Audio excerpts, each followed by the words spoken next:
Hi all, I'm Sham and I have Kishan with me. Hi, Sham. Welcome to this week's edition of Free Float. Today we are going to be discussing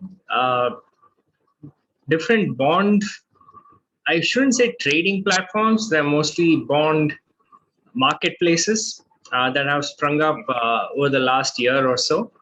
Kishan has done some extensive work in this area, and I'd like him to give us an intro on what these are and how individual investors can use them and benefit from them. Yeah. So, Sham, first of all, like investing in debt is not easy. Like investing in stocks is easy. I think like everyone understands the most basic premise of buy low, sell high. Uh, but uh, but when it comes to debt investing or bond investing, it's not easy because you have what you have is the yield to maturity, which is not as simple as as a fixed deposit interest rate.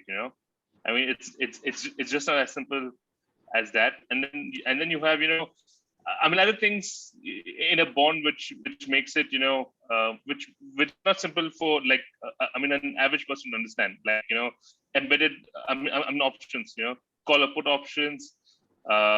You'll have the current and the future, the interest rate environment. You have seniority of claim of the assets that have been pledged. You have a very extensive legal document, or like a prospectus, which would come with with a bond offering. And then you have the market environment also. The liquidity that the bond has in secondary markets. Just last year, you saw 6 mutual funds of Franklin Templeton that went under, only because not because the underlying assets defaulted, but or only because of that, but uh, because there was so much redemption pressure, and there was no liquidity in the market, that the fund just collapsed. And and you still have people waiting to get the money back. I think only about 70% of the assets have come back to the investors. So uh, the thing is that and the thing is that most bond investing platforms are not just selling bond mutual funds, uh, you know uh, or debt funds. And first of all, we know, like in the last 5-6 years, they've been wrongly sold. Even debt mutual funds have been wrongly sold as an alternative to fixed deposits, when it's not true. They've been sold as there've been no default.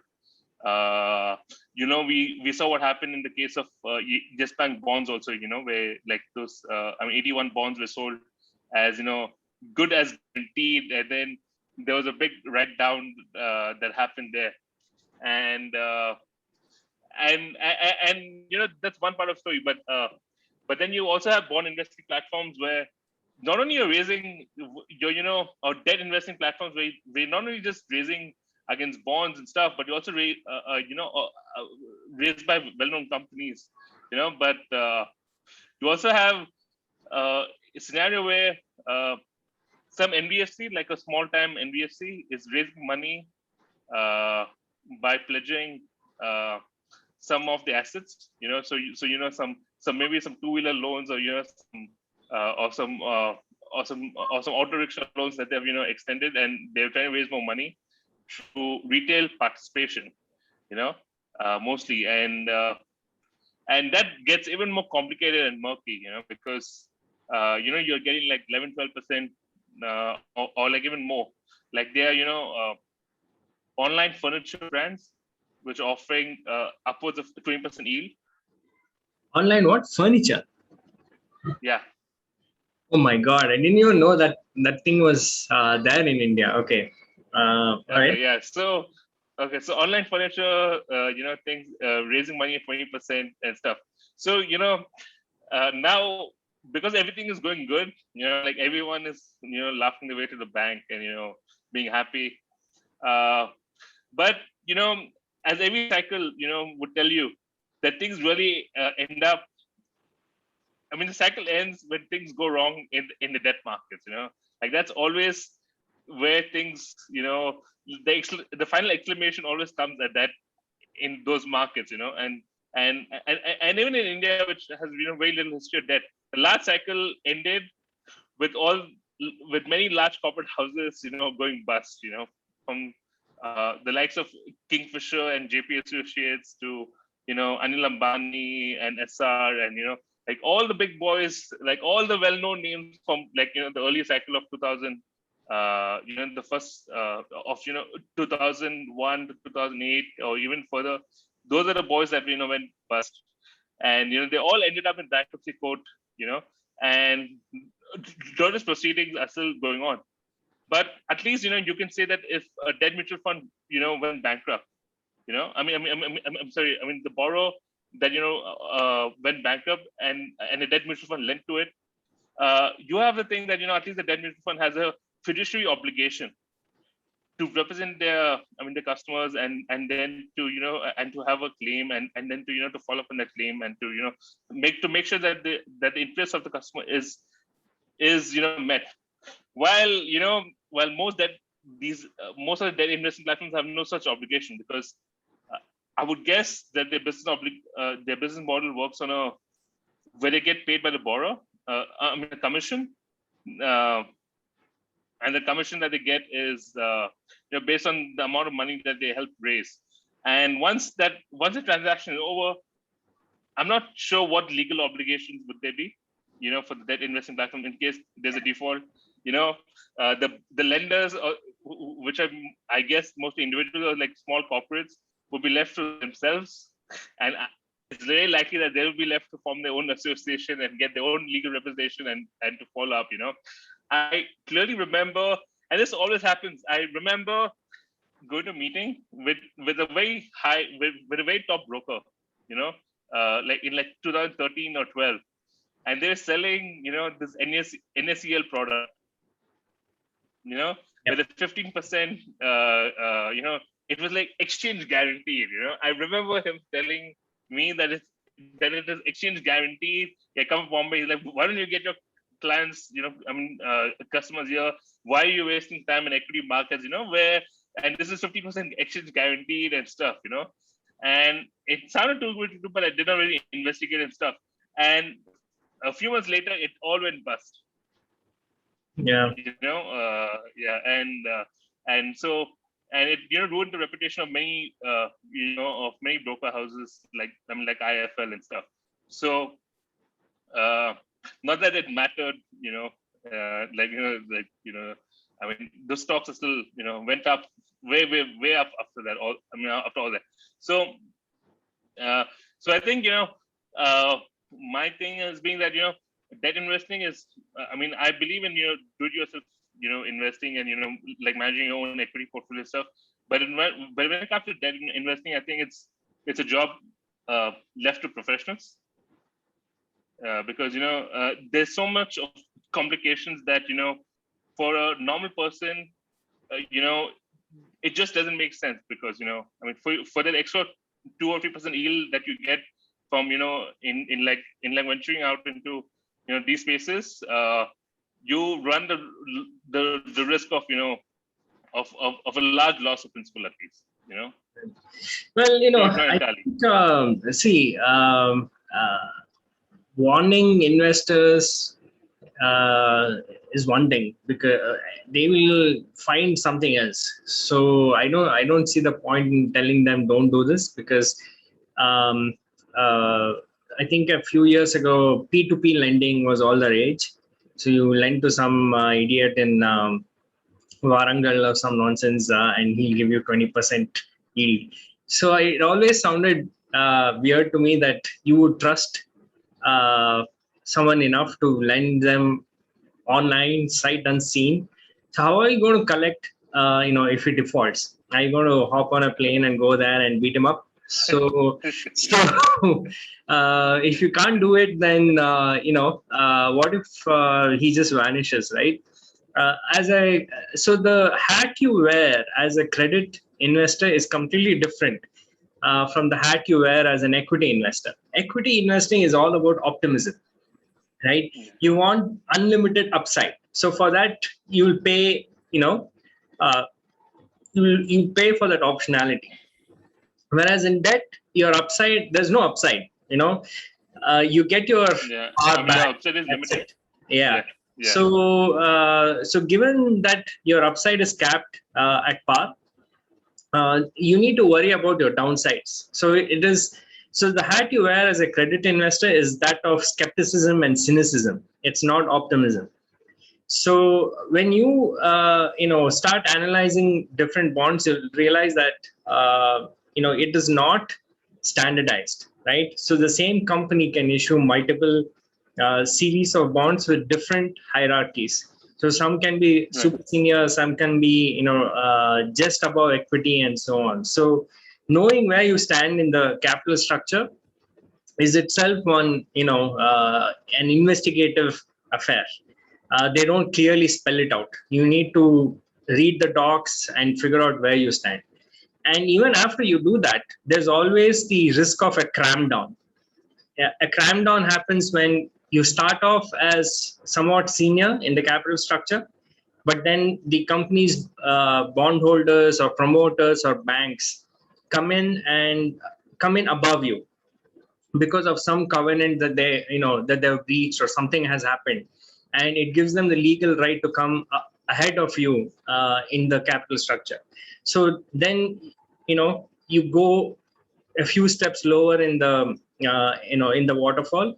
So that is another risk. So that is a continuous risk, and people have sued and taken corporations to court during these type of cram downs.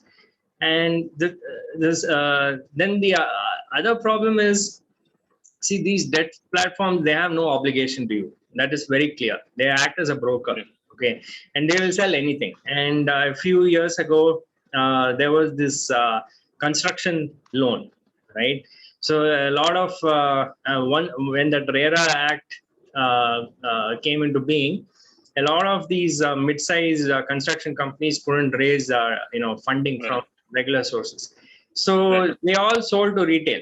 Okay, I think even Pyramid had one retail outreach. I got multiple calls from them, and it was all backed by yet to be finished construction thing, and they are all offering great yields. But in everything related to bond investing, you have to be wary about whether that fellow will exist when it comes time to repay. And so it's kind of mind-boggling that investors actually find these things attractive and put money there, but warning them never seems to kind of work. Because they've lent to through P2P, they've lent through different channels before, all these NCDs. And another thing they don't realize is that this bond issuers are tricky fellows. Okay, so even big companies like Tata Steel recently, right? They had issued a perpetual bond, and everybody had bought that bond thinking, oh, 10% coupon, it is awesome. But the thing is, it is clearly mentioned there that it is callable. Okay, so Tata Steel called it away. Okay, so recently. when interest rates fell. Yeah. So good luck with your perpetual 10%, right? So they called away. Okay, fine. So where is my money? So what they did was, and what most of these guys do, is they cut a demand draft and they snail mailed it to you. Okay, so the idea there is that it is to prolong the time required by you to actually get cash in your hand, because it's negative cash flow event for them, right? So they want to prolong it as much as possible and stagger it and so on. So they will make the most of it, of whatever leeway that regulations gives them. They will push it to the maximum extent. The same thing happened to me when I'd invested in some tax-free bonds of some government company. Yeah, it's some highways or NABARD. I'd invested in NABARD. Okay, same jokers. They mailed me a check, and it took its own sweet time to get into my hands. So the thing is, if you're investing with a 1-year time frame, right, and you say, oh, my yield to maturity is 8%. Now that is 12 months. If you add 3 months to it, because of all this nonsense that happens in between, then your yield is much lower, right? So few people actually do add those 3 months to at the end to where you're not getting coupon and you're waiting for your principal to come back. And these are all tricky stuff. And like you mentioned, a bond fund, they have the financial wherewithal to sue investors and go after them, take them to IBC and all that stuff. But even in IBC, the recovery rate is like some 20%. Right. The average recovery rate is 20%. So which means for every 100 rupee default, creditors have got only 20%. And as a retail investor, if you have not done your homework and you're somewhere below, in the capital structure, that $20 may not even reach you, right? Yeah, and I think this is all early days in India, right? And all the debt investing, all the bond, the bond platforms are all early, and I get the sense that all this investing funds, the funds which are trying to raise money, all did it on the slide before, where they would have somebody go to retail like investors directly before, and then make them lend to via some unorganized way, like fixed deposits or like just lending to a company directly, and like all that's been stopped because of like the regulation which came in because of all the bad incidents that happened in the past. And now this has moved into all companies issuing bonds and debentures because that's the only way they can raise money from the public. But it's almost the same set of characters, like it gives you that feeling that it's the same set of characters in just maybe in like different clothes that are selling the same kind of products, and it's kind of like history will repeat itself. So it's not really a new thing born in debt investing in India, because what most people would want is that large institutional borrowing, or large borrowing by companies for for projects, or for also moves to the bond markets rather than direct bank lending, which is where you want the bond market to develop, so that there's more depth and there's more participation from from institutions like investors. But this is a different kind of bond investing which seems develop, where a lot of money is being raised by unsophisticated like investors, and there's always a problem that this will all end badly. Yeah, but see, I like it in some sense, because see, somebody has to take the first leap off the cliff, right? So it's like even in somebody has to do the first trade, and I feel as risky as it is, and with all these caveats clearly mentioned, there's no reason why investors should not do it, because see, they're going to do it in one place or the other anyways, right? So they might as well do it in a place that is transparent, and where prices are displayed, and where your docs are easily handled. So I feel if you're it appeals to a certain class of investors, right? So where they don't want to invest in equities because of family constraints or whatever. So they don't have permission from the family to invest in equities, or something like that. So they want to kind of maintain a illusion that they're investing in safe instruments like debt. And they go to these platforms and see bonds yielding 20%, and they'll invest. And to them, their mandate is maintained. They're investing in only safe bonds, and at the same time they're making 20% returns as long as it doesn't default. So I think there is appeal of these platforms to a certain type of investor, and I think those investors will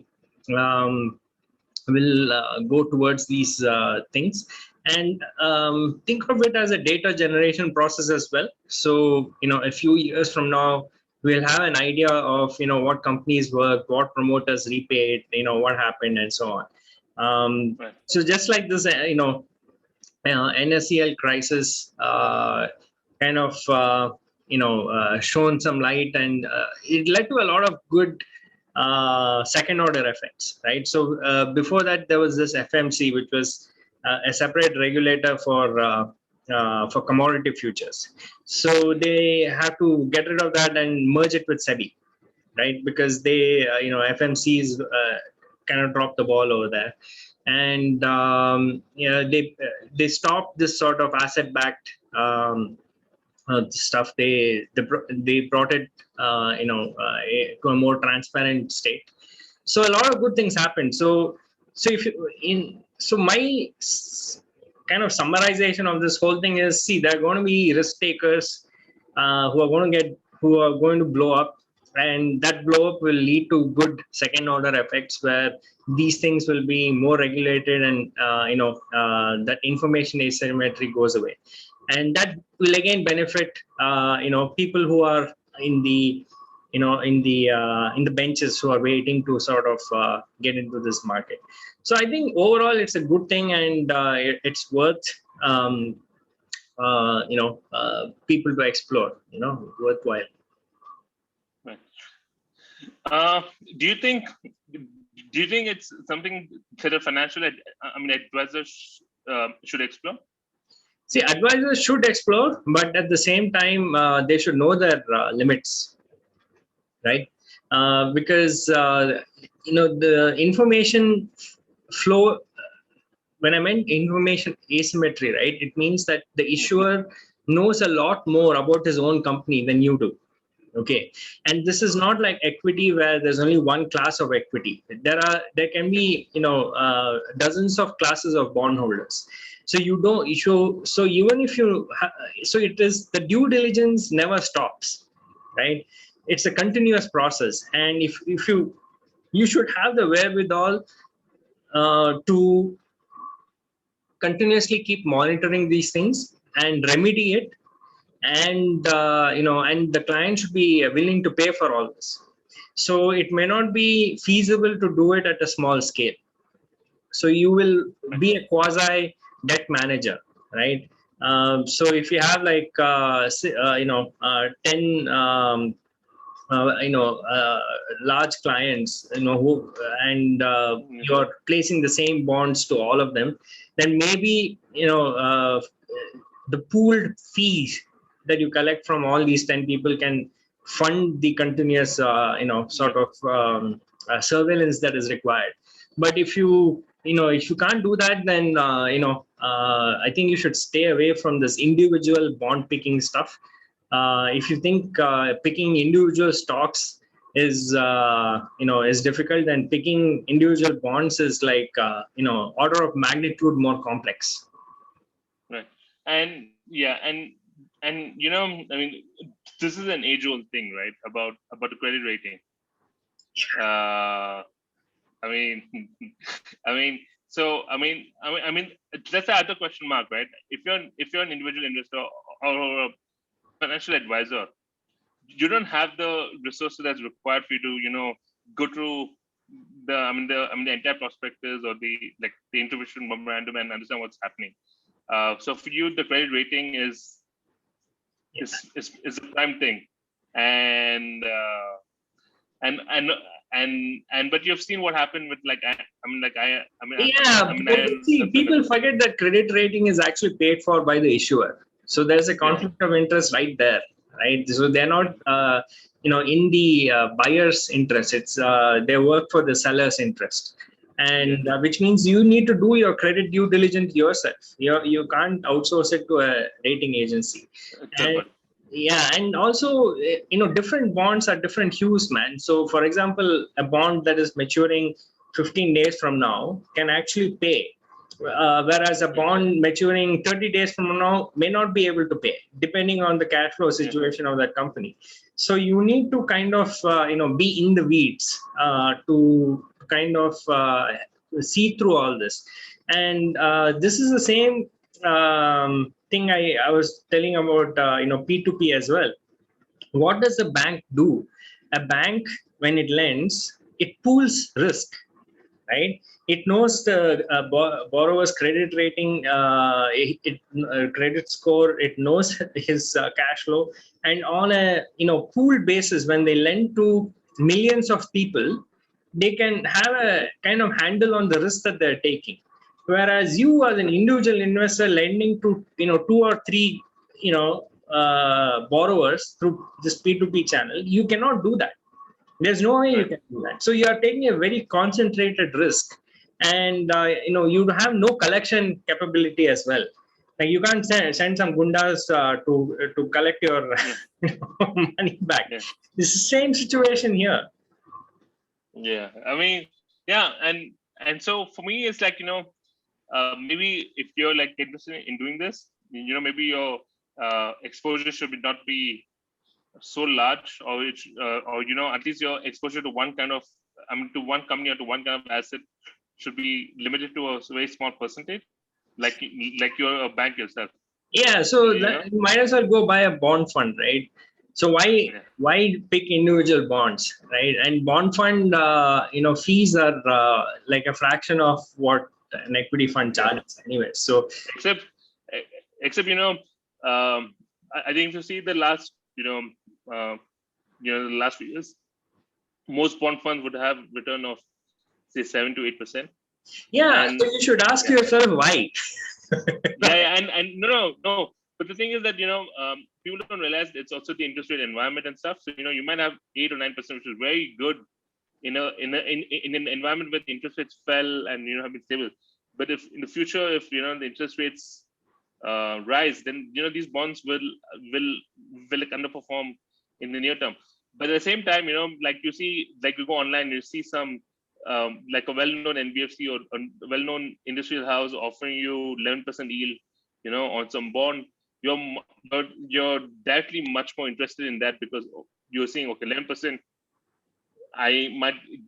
You don't think of it as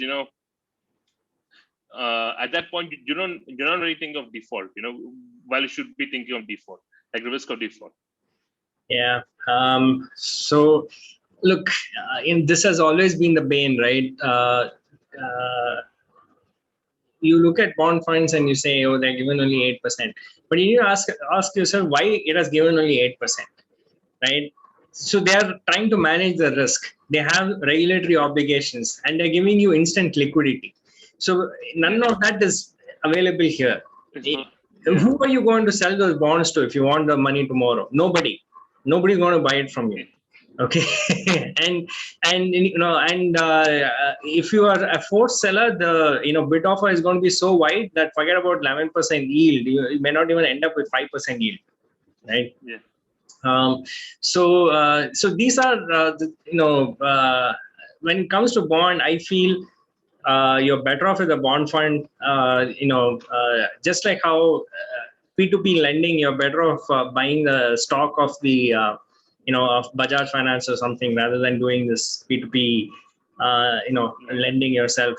And you have to sort of understand that it is not about optimism. It is about buying bonds is about pessimism and cynicism, and you need to always be wary.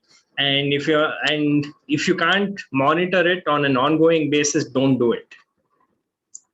But at the same that's very time, true. I encourage, if you still want to do it, please go ahead and put 100% of your, portfolio on this so that we can all learn good lessons from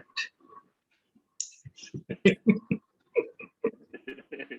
That's a very optimistic or a very, like, I mean, you're already looking at the second order effects.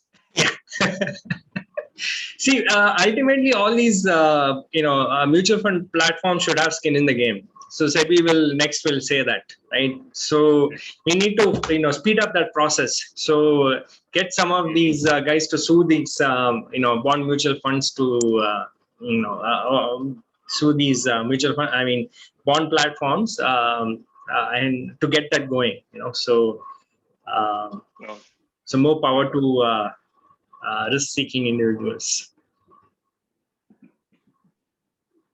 Yeah. All right. So with that, we wrap up this week's free float, and